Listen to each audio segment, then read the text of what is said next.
Welcome to the realm of intoxicating flavors and head-banging beer reviews. Welcome to another episode of the Rare Beer Club. I'm your host, the Ginger Yeti. And if you're new to the channel, the Rare Beer Club is a subscription service or subscription club put out by the beerofthemonthclub.com. And I receive a box every month, this size box, that contains 2 hand-selected beers, costs about $60 a month. And I unbox the beers, I select one of them to review blindly, and then I review the second one in another video at a later date. So I've got this box here. This one arrived on January 29th. And it's mid-February. And sometimes they come UPS, sometimes they come FedEx, sometimes they come who knows how. And a lot of the carriers know that I'm well over the age of 21. So most of the time, they've kind of forged my signature, right? Probably totally illegal, probably shouldn't even say that. But I received this one, I got on my porch, and look at this box. That's how they delivered it. Completely just busted open, destroyed. Luckily, I can see the bottle down in here, and it looks like the bottle's undamaged. The box is dry, it was not wet, so I assume the beers are still good and intact. And so even though I've got a lot of these that are older that I should probably get to first, I wanted to get to this one because I want to make sure these beers are still intact. So open it up here, and what do we have? Oh, there's a little gift in here this time. Some more coasters. Coasters and stickers or something. And what are the 2 beers here? I'll show you those in a minute. Let me get these beers out so I can get this box out of my way. The first beer, which is the bottle, the side that is busted up, is BJ's Grand Cru. And the second bottle is King Louis the 13th Barrel Aged Lager. What? All right, let me move this box out of the way. Make sure there's nothing else in here. If there was, it probably fell out the giant gaping hole in the box. And before I get into the beers, open up that little package real quick. Looks like they sent me some Rare Beer Club coasters, Rare Beer Club, the hop on the back, and a beerofthemonthclub.com sticker. Hey, cool, whatever. Free stuff is free stuff, right? Sure, I'll put those to use. They always come with this advertising, and they come with this paperwork, which is kind of mangled from the box being mangled. So what do we got here? BJ's Brewhouse from Temple, Texas. BJ's. I've been to BJ's a few times. I think they have a bunch of locations around the country. This is the Grand Cru 25th anniversary. It's a Belgian-style ale brewed with spices, 10.5% alcohol. And this one here is Oso Brewing Company out of Plover, Wisconsin. Never heard of that. It's O''S-O. Never heard of this one. Imperial barrel-aged lager with terpenes. That's pretty interesting. So I'm pretty familiar with BJ's. So I'd like to give you some more information about BJ's when I review the beer.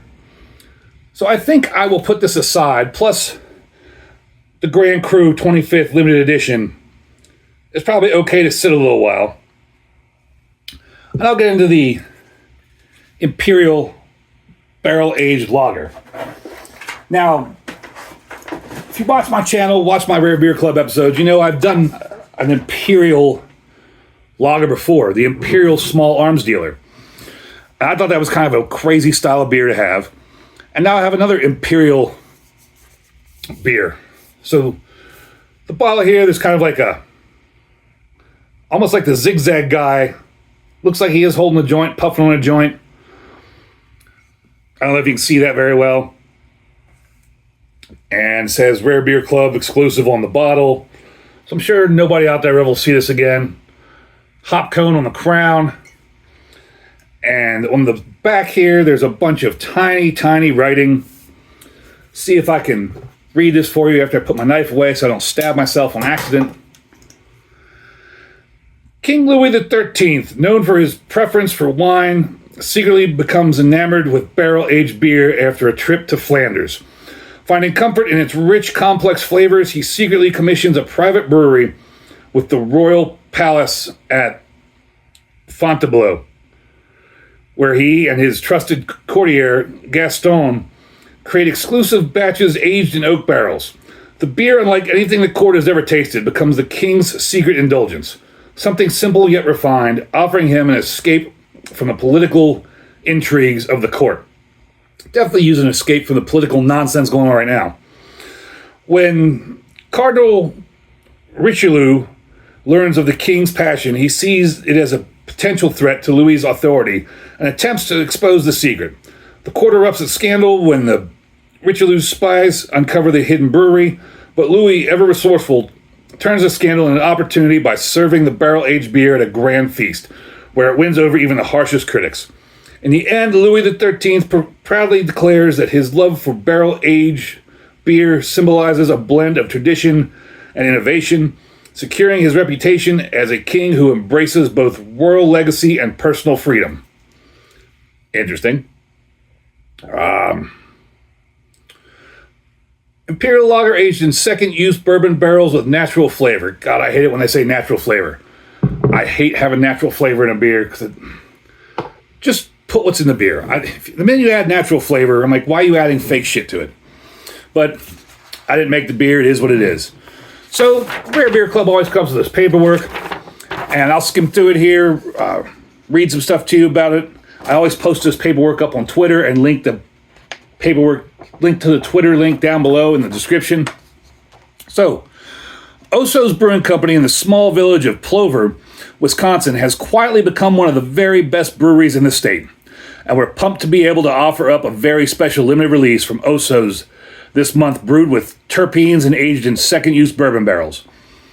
Oso was founded in 2007 by husband and wife team Mark and Katina Butera, who both grew up in Kenosha, Wisconsin. It took a whole lot of steps in between to get Oso's Brewing Company running, as Mark and Katina raised two young children while working and going to school. Who cares?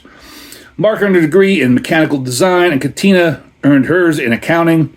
After establishing their careers and even moving their family away to Tennessee, they realized that something was missing.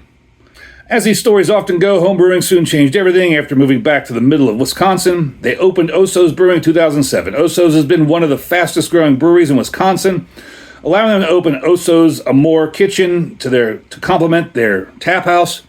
Should you happen to find yourself anywhere near the center of Wisconsin, Oso's Brewing's tap house offers up an extensive selection of the brewery's beers, ranging from kettle sours and barrel-aged sours to a gamut of hops to some maltier things on nitro, with 30-plus beers total at any given time.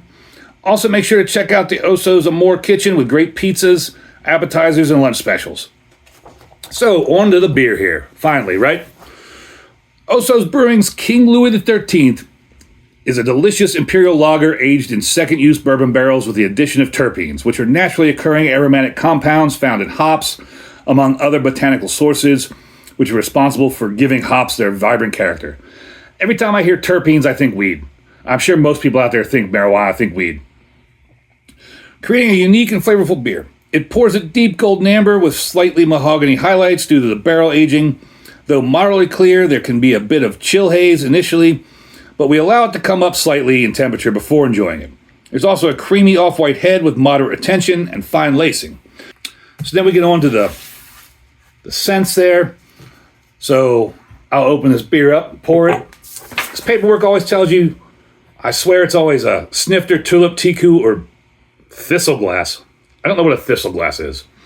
Pardon my ignorance. I've never heard of a thistle glass. Maybe I have one and don't know it, but we're going to use this kind of snifter glass here because generally the Rare Beer Club is always saying use a snifter. Get my beat up coasters out here before I make a mess. Get my trusty Micro Beer Brewed Beer of the Month Club bottle opener. Try not to damage this cap. It's got a nice hop cone on the cap. Hopefully I can remember to take a picture of it. As soon as I pop that straight up smells like weed. That smells like somebody's smoking a joint in this room. And there was some nice gun smoke that came off the top. And that was like somebody opened a big bag of dank weed when I popped that cap. That's exactly what that smelled like. Let's get the pour on here. I mean, that is kind of what I expected from their description as far as the pour goes. Yeah, I mean, so let's get into the nose here. There are notes of toasty oak with hints of vanilla, toasted coconut, and caramel. I smell weed. Those terpenes are just overpowering everything. It just smells like weed to me. I also detect subtle notes of char and smoke from the bourbon barrels, as well as notes of dried apples and pears. Weed. The terpenes add bright notes of lemon and grapefruit zest, a resinous pine aroma, floral herbs, and slight dank notes as well. It's a bag of weed. I could be smelling a bag of weed right now. If you opened up a bag of weed and put it beside this beer and had me smell them blind, I wouldn't be able to tell the difference. Be like, it's weed. You handed me 2 bags of weed to smell. That is all I'm really getting. All that they just wrote, I don't pick any of that up at all. It's all just dank weed. Now, the dank weed scent is starting to die out, but that's still all I pick up in the nose. And as far as color, it does have a little bit of chill haze. I mean, that's kind of cloudy. You can't see through it. Very effervescent. Nice, like, pinky's worth of finely white bubbled, off-white bubbled, eggshell bubbled head. Tons and tons of effervescent carbonation in there. Probably give that about it's kind of a little orangey. Probably give that about a 7 on my SRM chart. Still smells like weed. The Oso's King Louis XIII on the palate was nicely malty with notes of light caramel, toasty bread, and a hint of toffee.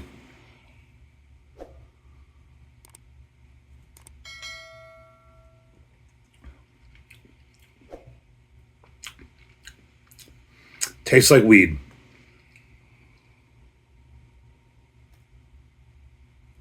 I mean, there's some maltiness there. That's weed. Like, if you've ever had the G420 strain from Sweetwater, this is that on steroids. I mean, it's crazy how much this smells and tastes like marijuana.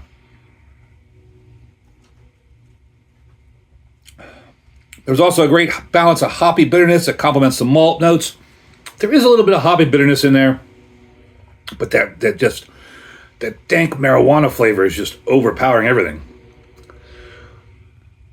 The bourbon barrels, though they were second use, still add hints of toasted oak, vanilla, and a touch of tannins. The presence of the terpenes, however, was bright and zesty with a great floral and herbal character that balanced out any perceived sweetness. The terpenes are definitely bright and zesty and floral and dank and herbal. I don't know if they balance out anything. They're just there in your face.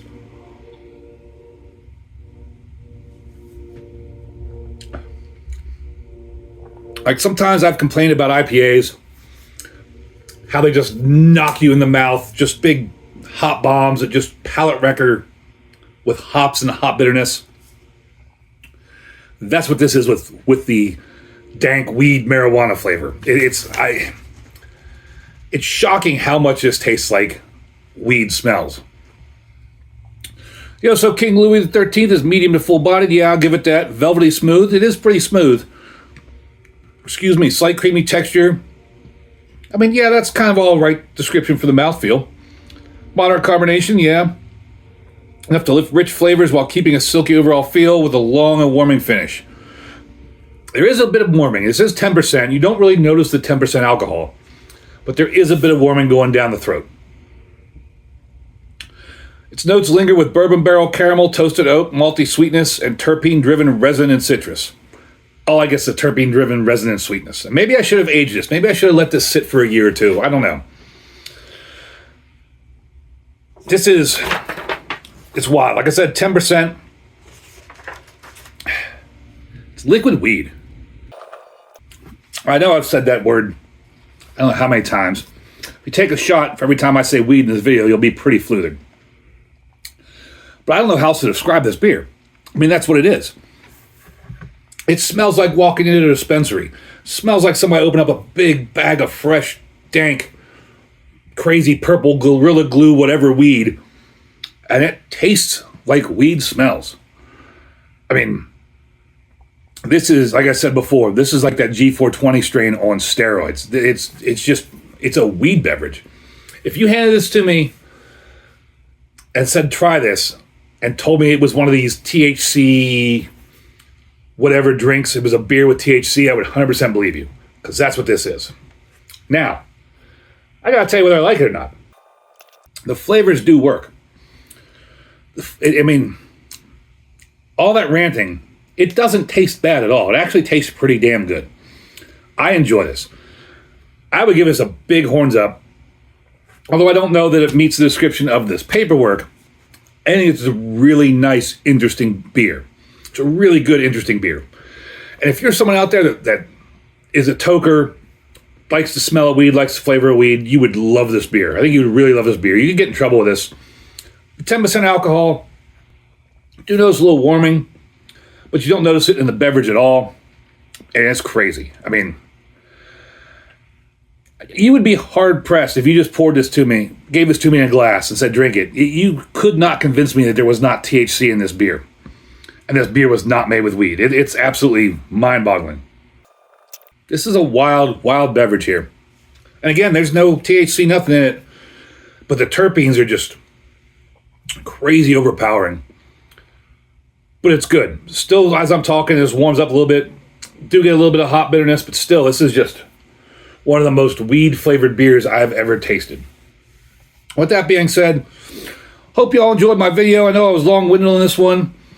What's the most weed-like beer that you've ever tasted? Or most weed-like beer that you've ever smelled? I mean, I did not expect that at all from this. This is absurd. Well, until I saw the terpenes, and I thought it would be kind of like that, but this is absurd how much this is like weed.